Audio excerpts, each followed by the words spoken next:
Juste avant, c'était Vianney et Rosaline et Where Do I Go? Tout de suite, l'interview de la matinale. Ce matin, Richie Gopel s'entretient avec le Dr Phil Barter, qui est le Academic Director of Middlesex University.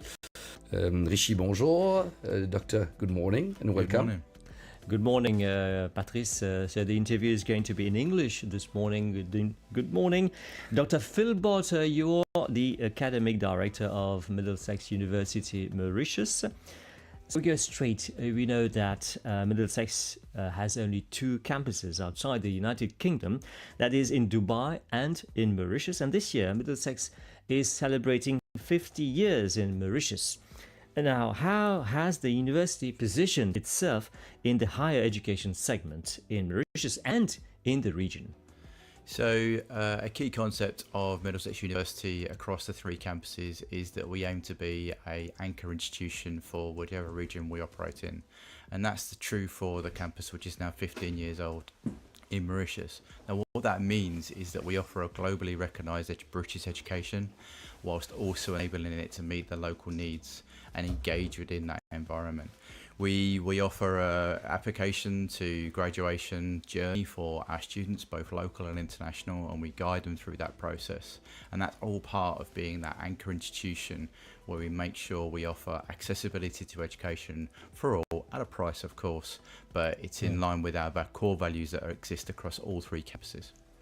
Okay, so you're outside UK, the Middlesex University. We understand that in Mauritius, you have students from many countries, from over 40 countries, if I'm not mistaken. And how do you accommodate those students, and what attracts them here to the Mauritian campus?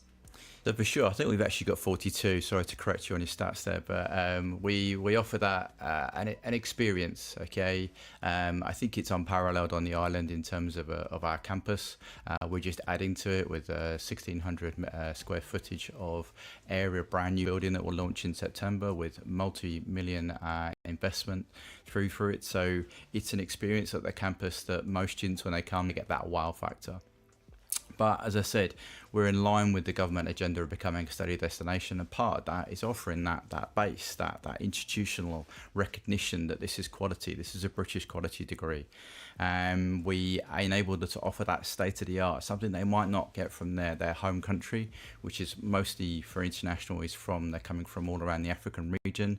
We have some from Europe, of course, and we have some from Asia, but typically from the African region. But it's that campus experience, that typical kind of British vibe mixed with a bit of Mauritian culture, vibrant and inclusive surroundings that they enjoy when they come here. When you say vibrant and exclusive, what do you mean by that exactly? Inclusive, sorry. Yes. Yeah, it's just when you're on campus, because you've got that state-of-the-art campus, everybody's there, everyone's bringing in their multicultural aspects, and it all becomes this sort of festival of learning when the term is on, offering that British education. Okay, so Middlesex is a private university, and when people pay for anything, they expect standards. What would you say about the academic standards and what it represents to the graduate? So for sure, quite understandably, if you pay for something, you expect a certain level of service, and I understand that from all students. Even in the UK, they pay for a degree. But what we guarantee is, because it's a UK degree, and because we're linked with all three campuses, link into London, we abide by the quality assurance in the UK and locally through HEC. But from the UK, we have to meet certain governmental thresholds for standards, because it's the OFS look at all the campuses that are around a university. And that means things like progression, which is the students study from year 1 to year 2. Ours is over 90%. The threshold is about 80. In terms of achievement, so that's those that go out with a good degree, which is a 2-1 or a first. Ours is well above 70%. And then we also have employability, where 99% of our students or more are either in employment or further study within a year of graduation. Now, all those are above the benchmarks that we are required to meet for UK standards, and we offer that here in Mauritius, and actually we're the most outperforming campus of all three in terms of those standards. But moving away from the metrics, you've also got our student satisfaction. So we ask our students, what do you think about us? Again, that customer relation that's come into education, so they have a voice. We collaborate and we develop our programs with them, and they say currently through our surveys and through our program voice groups that over 80% of them are extremely satisfied with the programs that they are being delivered. And what about Middlesex offering scholarships? Do you offer scholarships, and in which field and at what level? So we have scholarships from a range of fields, from accounting and finance, IT, and from banking, and they come through Jagosigan as the scholarships that we have. And we offer through our industrial partners, and we've recently offered the DT ones through the government. So we have a range of scholarships available, which our teams are more than happy to talk to anybody about and help with the applications. So we've seen the graduation ceremony a few days back, and we've learned that the British government is funding Jagosian students. So is there a partnership between the UK government and Middlesex to continue with the scheme, and how does it help the young people coming from the community? You're quite right. It's a big part of our offering. As I said, with scholarships, we've had over 20 students take up that opportunity with us over the years, and we will continue to do that as we move forward. We have agreement from the British High Commissioner to support that and our needs with that. We have close links with, obviously, we're a British university. We're going to be in contact with the High Commissioner, and education is seen as a big vehicle for change. Both, I know, with the Mauritian government becoming a study destination, so we're on board with that. The High Commissioner. And we keep in line with the UK as well, being education for all and that civic engagement to try and make the world a better place. So Middlesex University is located in a very touristic area, which is Cascavel, near African Flag Beach. And so apart from the academic part, how does life go on the campus and around the campus with other partners there? So, I mean, the campus, as I said, is a vibrant place. The students don't just come to study, okay? They have over 20 societies they can get involved in, again, and keeping that in inclusivity, that vibrant, that cultural element. They can do things like dance, law society, battle bots we have on site. So all of these elements create that sort of lovely feel for the students when they're on campus. But equally, as you said, we're in the West. It's up and coming, it's being developed. Our students contribute to society economically because they take jobs in the society, they spend their money as well because they work hard, play hard as well.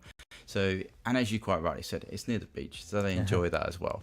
So there's multiple facets as they come along, which they engage with both on campus and in the environment. We try and teach them to not just deal with it with a transactional relationship, but to give something back to society as well, whether that's through work, or we also have volunteering work out with certain communities within the West that we try and get our students to do. That civic engagement, and one of our core values is creating better citizens for the world. Now, Middlesex University, Mauritius campus, when students graduate, they get a British degree. Do they have the same resources as Middlesex in the UK? Yes, for sure. As I said, for 15 years we've been shaping the vision, but we've done that through the support from Hendon. Hendon is our London, our main campus. We're a branch campus. Now what that means is if you log onto our systems in Mauritius, they look extremely similar to the UK, apart from less corporate colourways because of the way Mauritius is. We try and embrace certain things. But in terms of resources, in terms of the same syllabus that we offer in London, that is all available on our Mauritius campus, okay, with some localised content to make sure that the case studies we use are relevant for the African market. But yeah, it's the same quality education as you would get in the UK, the same resources, the same resource level, and in many elements a little bit higher because we're able to operate in a slightly different scope within the African region. So 15 years in Mauritius, and apart from the new building coming, what's next? So what's next? I mean, for those who are fascinated by us, we have an experience day on the 23rd of August, which people can come along and see the campus and see how it's growing. Within that, we've got the brand new state-of-the-art facilities, which will be opening in September, which, as I said, is 1,600 metres squareage. And within that, we're going to be launching things like robotics and mechatronics engineering programs. We've got AI and data science programs coming in, as well as some adaptations, some new law and some new psychology programs. So as we move forward to do that, We really want to become a hub, as I said, a destinational hub, but a centre of excellence for the area, particularly in robotics and mechatronics. We're working with industrial partners to make sure that the facilities we have are state-of-the-art, not only on the island but in the region. So we really can drive forward growth for both the island and the region in those key areas. And we're also offering, we're not standing still, we're offering opportunities for people to come and show their research through conferences such as City Exchange, which is on the 1st and 2nd of September. Again, so it's not just the student life, it's the academic life, it's the research, it's the teacher learning, but we'll be here for many, many years to come. We're trying to grow, we're trying to move things on, and we're trying to keep pushing forward those standards and raising the bar to be a centre of excellence. And before we leave you, after graduating, do the students keep connected to the university? Yes, for sure. We have a vibrant graduate network through our teams in student services. They keep in contact. We make sure that everyone, any opportunities our students can have in the workplace, we go out through our alumni network and we build that as we go forward. Our alumni are a big part of our future and our past and where we're going to, and they help support us moving forward and spread the word. Middlesex is a place to be. So Dr. Phil Barter, thank you very much for being here with us in this morning, early morning. No worries, you're more than welcome. Thank you, Dr.